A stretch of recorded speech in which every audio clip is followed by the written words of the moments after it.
On est là jusqu'à 19h en direct pour suivre ce festival Hop Hop Hop. 2 jours de concerts en plein centre-ville. Et les artistes s'enchaînent sur notre plateau au niveau donc de cette cafétéria du 109, en fait, située à l'intérieur de ce tiers-lieu qui est le 108. Je le rappelle, venez-y pour nous voir nos émissions, mais venez aussi voir tout simplement le tissu associatif local qui s'exprime sur place. Et pour ce qui est du tissu musical également de Hop Hop Hop, eh bien, nous continuons nos interviews. J'ai le plaisir donc d'accueillir Do Nothing pour cette interview. Bonjour. Hello, thank you for having me. I didn't Nice to meet understand you. any of that. You're welcome. It was just presenting the festival and giving Yes. feedback about the few interviews we had from. Yes. Amazing. Well, it's great to be here. Thank Yes. you for having me. Un groupe de rock et de pop originaire de Nottingham aux au Royaume-Uni. Je vais y arriver, c'est la fin de la journée, c'est un truc de fou. Vous êtes originaire, donc je disais, de Nottingham, entre Sheffield et Birmingham, 2 villes emblématiques pour le rock britannique. En quoi votre son se distingue-t-il de cette riche tradition musicale du nord de l'Angleterre? You come from Nottingham, between Sheffield and Birmingham, two legendary cities for British rock. In what way your sound stands out from this rich musical tradition from North England? Oh, that's an interesting one. I mean, you could argue that it doesn't stand out at all. But if I was trying to make a case that it does, I guess... I don't know if we've sort of been so much influenced by sort of Sheffield and Birmingham bands. Like, we take a lot of cues from American bands, really, in a lot of ways. You know, like Spoon. Okay. You guys know Spoon? Yeah, and Tom Waits. So, when we were growing up, we all had different sort of tastes, and like Charlie, our bassist, had all weird tastes. He listened to all weird experimental stuff. And we sort of ended up with a mishmash of that. There was a band from Leeds called Adult Jazz that they released an album called Just Is. And they've actually just got back together and released another album, which is wildly experimental and impossible to listen to. But they're a big one for us, for sure. Okay. Donc il explique que il a pas spécialement l'impression que sa musique sort tant que ça du paysage de rock du nord de l'Angleterre. Il dit qu'il n'y a pas forcément tant d'influence de Birmingham que ça, ou de Sheffield, parce que en fait il a plutôt été influencé par les artistes américains, notamment Spoon et Tom Waits. Mais que du coup le style est toujours un petit peu bizarre parce que avec ses comparses ils ont tous des styles musicaux extrêmement définis, des weird tastes, des goûts un peu douteux en matière musicale, et que du coup c'est ce qui rend un petit peu leur son unique. Okay. Votre premier album Snake Sideways, on pourrait dire que ça ressemble en tout cas à un voyage entre pop protéiforme et rock distingué. Comment est-ce que vous décririez-vous l'évolution de votre son depuis vos premiers EP jusqu'à cet album? Your first album, Snake Sideways, is a travel between protean pop and a distinguished rock. Wow, is it? Yes, That's cool. That sounds cool. How do you describe the evolution of your sound since your first EP until this album? I describe it as a travel between protean pop and distinguished whatever. This is Noah who work about your music. Well, the first couple of EPs were kind of super post-punky, super kind of like, because we did the first one kind of live, and that was while that whole post-punk revival thing was sort of kicking off. It was like we first released something like 2018 or something like that. So they were all a bit kind of raw, and we were all young kids, you know, having a good time. And now we're all miserable and sick of doing the whole thing. So the music's all miserable, and yeah. No, not really. It's like it's a bit more. The first album was a bit sort of I don't know what the word would be. Sort of restrained a little bit. arty and annoying. But that was it was definitely a bit of pressure. His first album, and I sort of went a little bit cuckoo. Yeah. So the second one, we're writing the second one now, and I'm finding that to be, well, it's nearly done, basically. I've nearly finished it, and I've sort of reevaluated my relationship with writing music, and it's not nearly as horrible anymore. Ok. Il a expliqué que le premier album, son premier EP du coup était un petit peu arty sur les bords, un petit peu foufou, mais du coup arty, je trouve pas d'autres termes pour pouvoir le décrire, et que depuis il a quand même grandi, à qu'à l'époque c'était une bande de potes qui faisaient de la musique pour s'amuser, etc. et tout, et du coup ils se prenaient un peu trop à la tête dans la question de la composition musicale sur leur premier EP, et que maintenant ce sont des adultes un peu plus avancés dans la vie, et que du coup ils se mettent moins la pression en fait sur la réalisation de leur deuxième album, parce que du coup ils le vivent mieux. You must have like a really good memory. Ah, No, You it's remembering exceptional, everything I said? exceptional. I'm crazy. impressed. I'm impressed. Can you?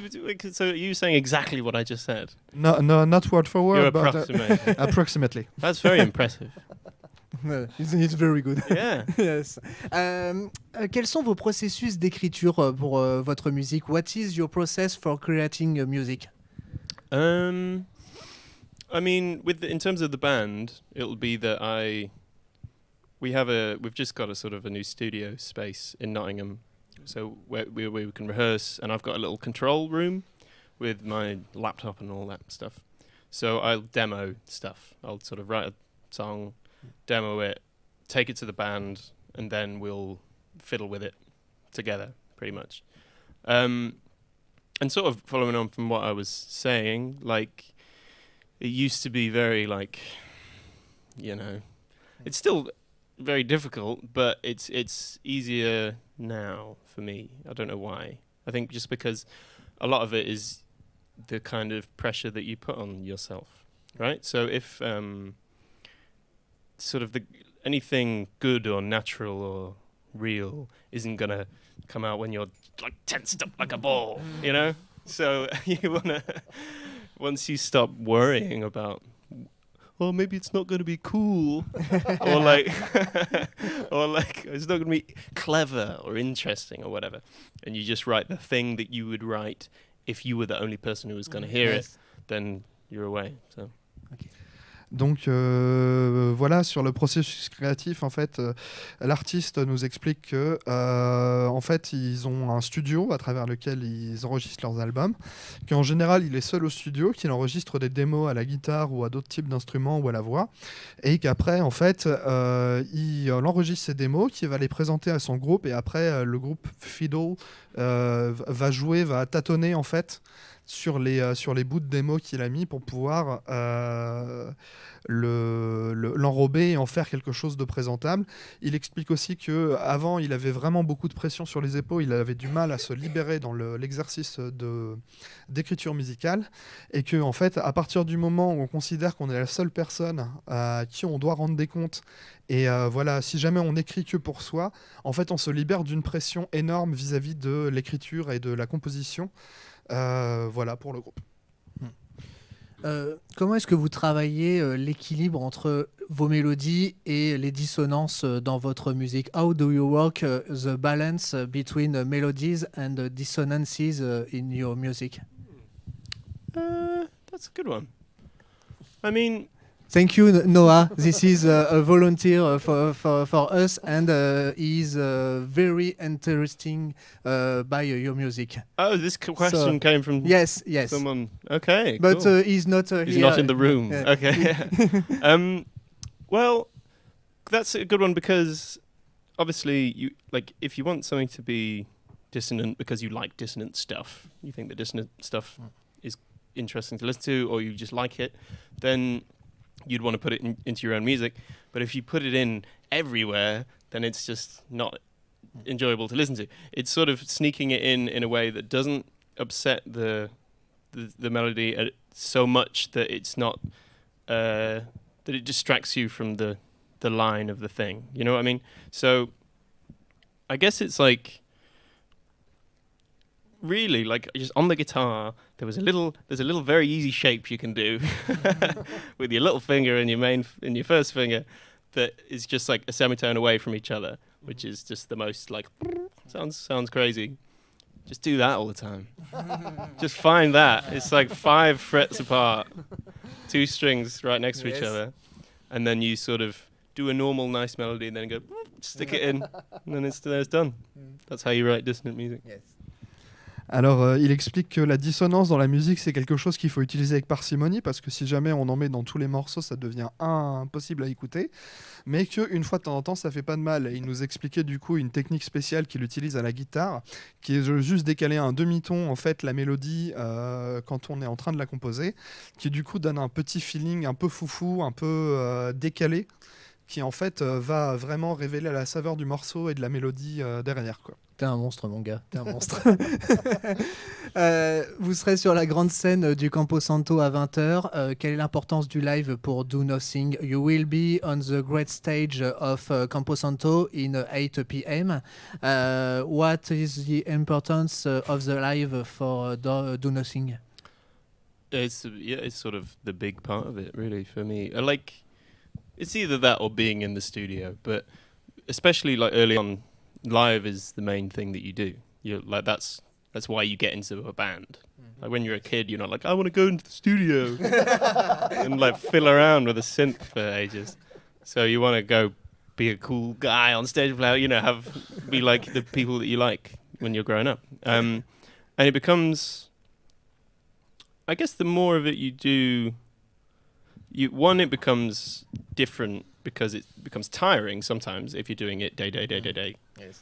And then, so it becomes more like a job, which is weird and, interesting. But it also you become comfortable on stage, which I haven't always been comfortable. And I used to drink a whole lot while I was on stage, mainly just to be not so nervous. But now I've reduced that a lot, and I can actually, because especially during a gig, you either people say like, that was a great show, did you have a great time? And usually sort of no, not because the show was bad, but because you were concentrating really hard. So you're not just free flowing having a great time, you're also just trying really hard not to mess up. But nowadays, like once you have played enough shows, you don't have to concentrate as much, so you can learn to enjoy it. And we played last night in Bordeaux, and I really enjoyed that one. So yeah, it's something that when you don't have a show for a while, you miss it. And I've learned to enjoy it a lot. And I'm really glad to be here, especially in that lovely, on that stage, in the setting with the church and all that. Okay.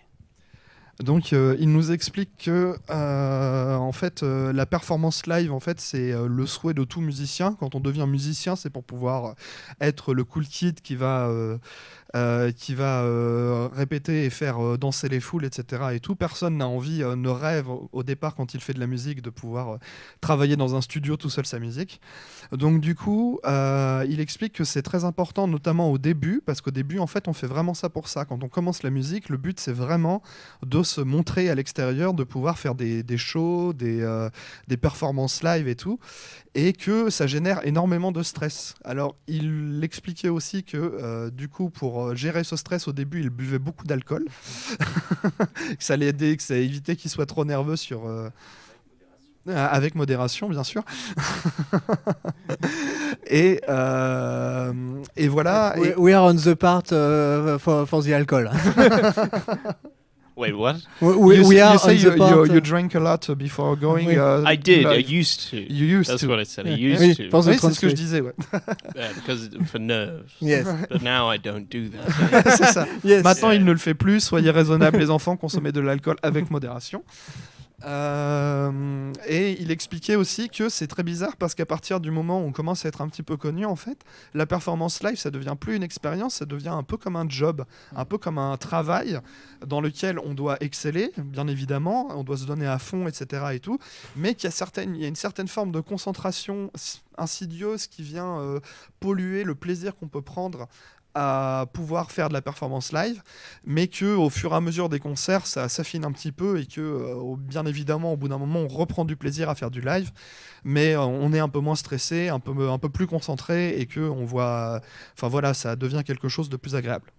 We will finish the interview by a last question. After Snake Sideways, have you already other projects for the next months and years? Very fast. Very fast. Ouais, très rapidement. Après Snake Sideways, avez-vous déjà des projets pour la suite? Very fast. We have nearly finished the next album. Yes. I don't know when that's going to come out. Probably next year.